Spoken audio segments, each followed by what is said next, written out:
Hello everybody, welcome to another video of Learning Malware Analysis with Park T.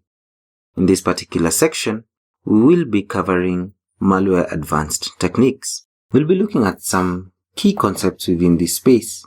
One of them being privilege escalation, which is exactly how malware attempts to increase its reach.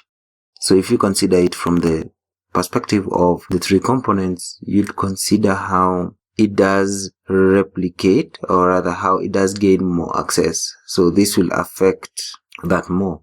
In the next instance, we will be looking at persistence methods, which is how the bomb can stay in execution for a longer time, so to speak.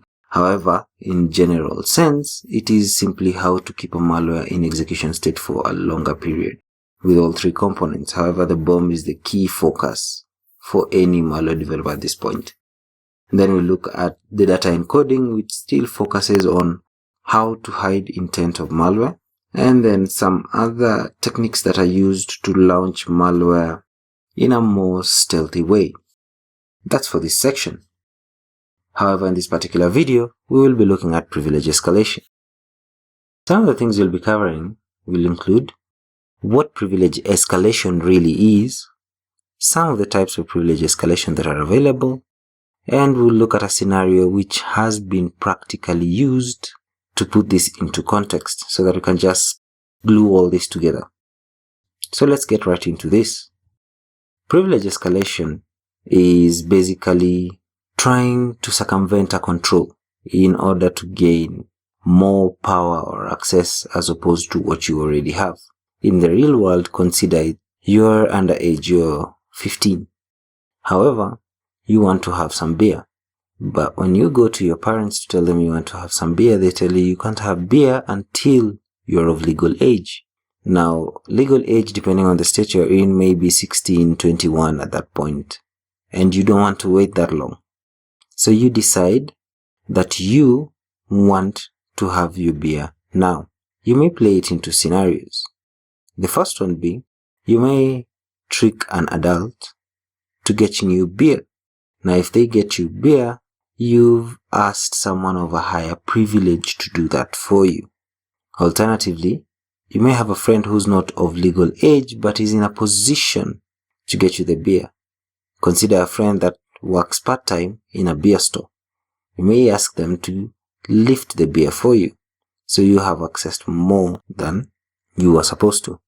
Now, you'll still have your beer, but then it doesn't make it legal in any way. So the same thing happens with privilege escalation. You find a problem within a system, or rather a weakness, and attempt to exploit that weakness to get the system to do your bidding. This may be caused by a number of things, the most common ones being a software bug, a design flaw, or insecure configuration. So that leads us to what types of privilege escalation are there based on this. So there are mainly two.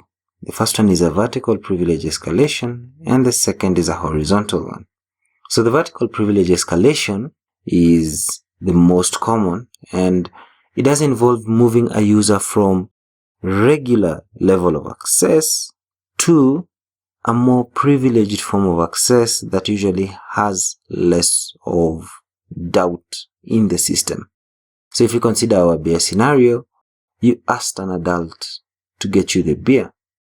Now, this will enable you to be seen as an adult, because when the store owner looks at the person purchasing the beer, he does not see you. What he sees is the adult. So as you can see, it shows you for who you are not. The second scenario is horizontal privilege escalation, which is basically being able to access more, but from people within your rank, and not needing to circumvent from a perspective of a more privileged person.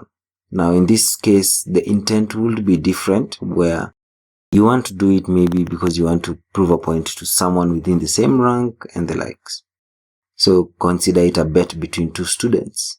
Now, if the two students have a bet, if a third student is involved as a witness, anything done by the first student to the second student will still lead to a student-to-student scenario. It doesn't lead to a more privileged scenario. So if you look at it, that's basically how it works. In the malware world, there has been a scenario recently that did show this is being used a lot. There was one sample of ransomware known as WannaCry. Now, if we look back at our definition, let's break it down from how it worked. So the WannaCry bug did have an interesting action within its replicator. In order to replicate, or rather increase its reach, the replicator was made more offensive when you're looking at it from the component perspective.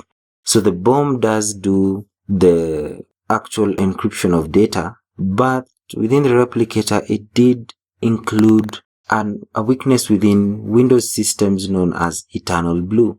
This one has a publicly listed exploit with a Microsoft reference of MS17010. Now, this bug within the server message block can allow you to gain elevated access when exploited.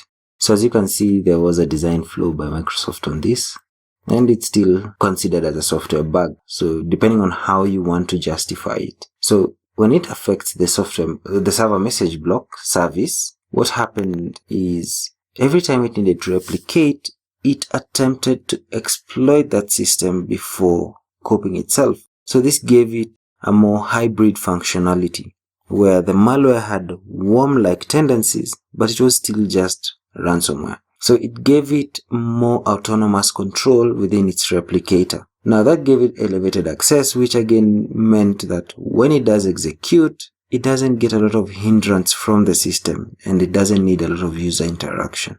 So compromising one system on the network led to compromise of multiple systems on the network, as long as they were unpatched. So that's a scenario which is actually real, and it did happen quite recently.